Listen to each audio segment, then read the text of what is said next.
Hey guys, Good Marks Goods here, and today what I've got for you all is a teapot. I think this is a teapot, and this is a coffee pot. These are by International Silver, and they are the Chippendale pattern. I find Chippendale Silverplate a lot in trays, and little, they're mostly little trays or little bowls, and the pattern does not sell that well. But the teapots are a little bit rarer. So I would say they could go for 30 to 40, 50 bucks maybe, if somebody really needed the pattern. But there is quite a bit of supply out there, but it's also a strong pattern, and it's one of the more famous patterns in silver plate and silver in general. Very, very very distinct lines here, and the form is kind of blocky, and people do recognize Chippendale. I think it's a thing with furniture. I don't know. Always learning more about what I find, so I'll do a little bit of research on Chippendale and figure out why they call it that later on. As you guys see, they are in very, very advanced state of tarnish, and you don't really want your pieces to get to this point, because I see that at this point it's kind of like a disease progression, if you could think of it that way. Of course, these are inanimate objects, so it doesn't have a get diseases, but think of it like a progression towards something you don't really want to see.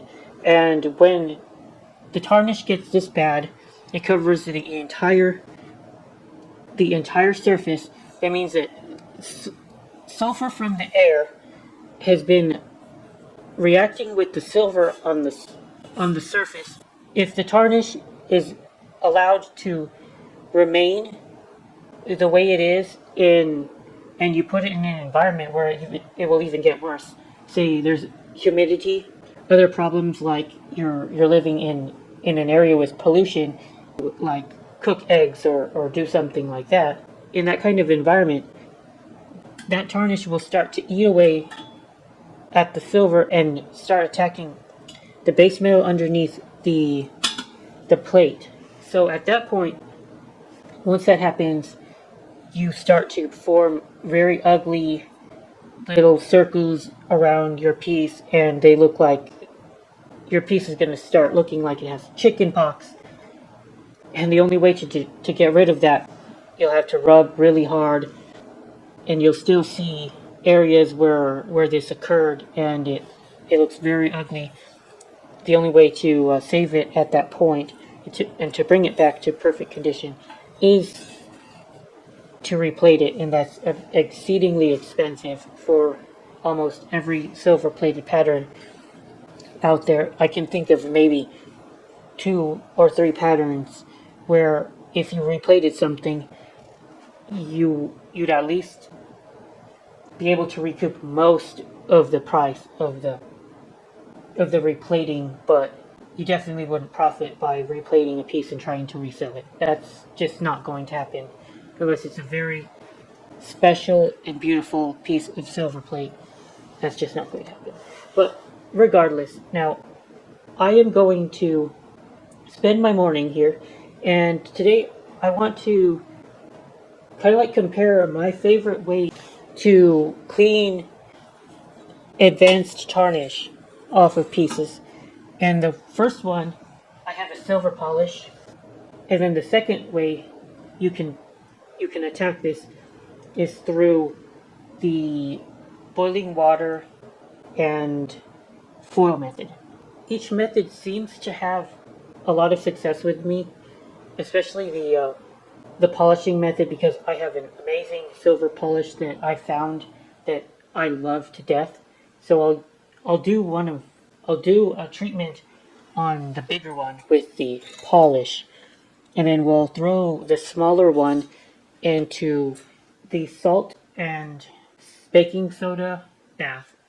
And yeah, it's literally just baking soda and salt, and you pour hot water over a mixture of baking soda and salt, and make sure that there is wrapped aluminum foil that the piece is making contact with, and there's some chemistry involved where the tarnish jumps from the piece of silver plate onto the foil, which is very cool to see. Okay, also the brand of polish that I swear by is called Haggerty's. Now there is another very popular competing product that I believe is called Wright's Silver Cream. I just like Wright's because it's kind of harsh on the silver plate, but it also leaves behind very annoying residues that is almost impossible to remove from cracks and crevices like the handle and that kind of thing. These feet, you'll never be able to get the residue off if you use Wright's. But Haggerty's, it comes off no problem. I think that this stuff is also a little more delicate on the silver plate. Gonna take off less of the layer when you use it. Take the product, get yourself a nice dab of here. It does help to use a little bit of water so that the polish does flow a little bit better. I just give it a little hit of water from the sink, and now you're ready. Just get it everywhere. Apply it liberally, and you will see results. And it doesn't take too long. So I estimate that a big piece like this will probably take me around an hour of my time polishing this piece up. Well, let's see what I end up getting this piece to look like. Been at it with the polish for about 10 minutes, I estimate. And there's still a whole lot of, oh shit, I didn't notice that. Those are a lot of scratches on the side of this pot. The polish in my sponge would not have caused that. This would have been there before. And I don't know if I can be able to sell this. I might just have to scrap it. There's no saving a piece with that much scratches. I can try to rub it away, but I don't know if that's gonna work, guys. Hey.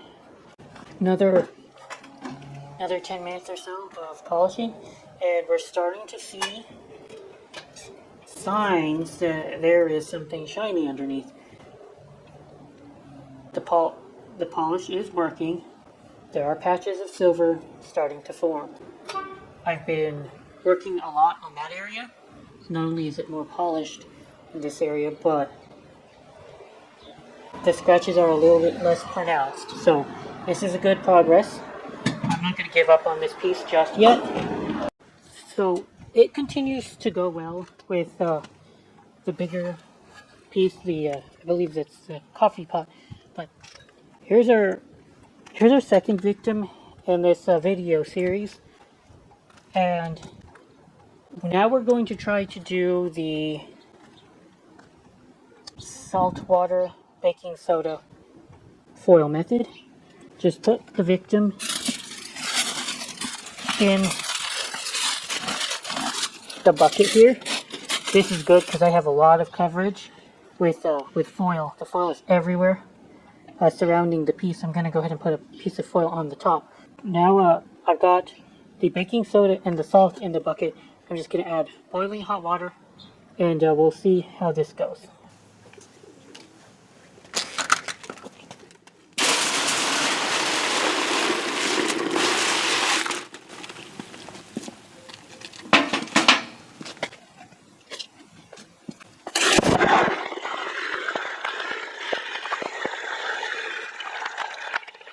You can start to smell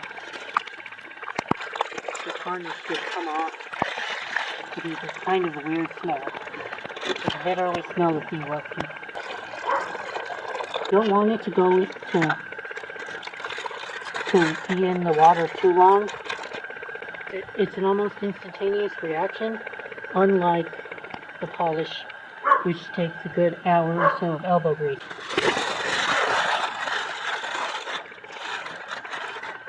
I'll leave it in for 3 minutes, and it should do about as good as it will do.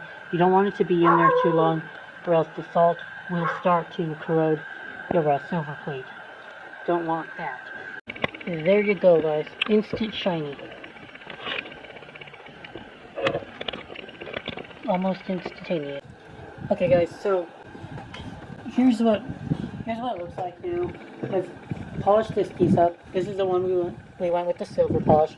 There's still quite a bit of tarnish on it, and I've been working at it for at least half an hour to 40 minutes. Again, it takes a while, and it's a bit of elbow grease in order to use the silver cream and the silver polish. But I do believe that it is a good method if you have patience, because they specifically make these polishes for silver and silver plate. It does a better job of conserving the silver plate still on it. When you use the foil method, it works almost instantaneously, and we do have a nice shiny teapot. And I'm going to go hit it with the silver polish again to kind of like buff it out a little bit more. Well, this is a chemical process, and that's probably harsher. Of course, they're both chemical processes, but the polish is probably more gentle. However, it's going to take a long time to do. So, at the end of the day, it's about speed and efficiency, and it will work. It works just fine. It works just fine. And I do have dents on this teapot too. Dents I didn't see earlier. I don't know. I'm starting to think I can't sell these pieces, guys. If I do, it's going to have to be discounted. I was trying to save them and sell them, but maybe I can't. Well, I'm going to throw this piece of the polish piece, I'm going to throw it in the rest of my water and see if I can get the tarnish on the bottom. I've been working on it for a while and I don't want to spend any more time on it. So yeah, I'll go ahead and throw it into the foil. These pieces were tarnished to the point of almost being worthless as silver plate because it was about to start eating into the base metal. And here is the final result of my efforts. It took me an entire morning, but there you go. They are much shinier. Unfortunately, there is some roughness here around the edges of these pieces, indicating that plate thinning is beginning, but this is the early stages of plate thinning.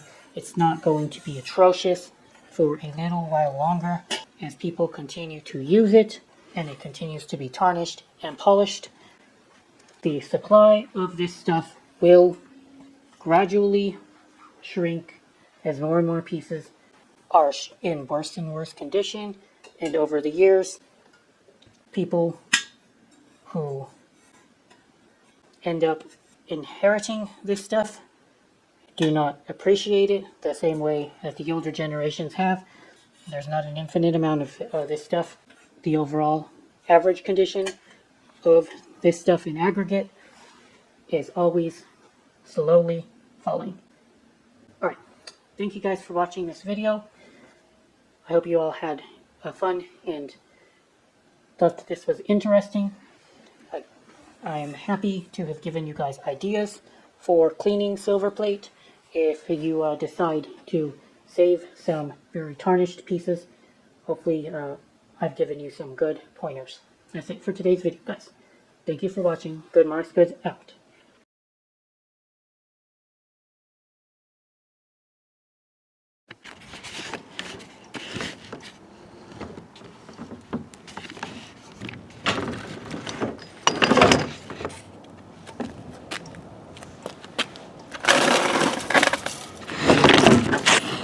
Damn it.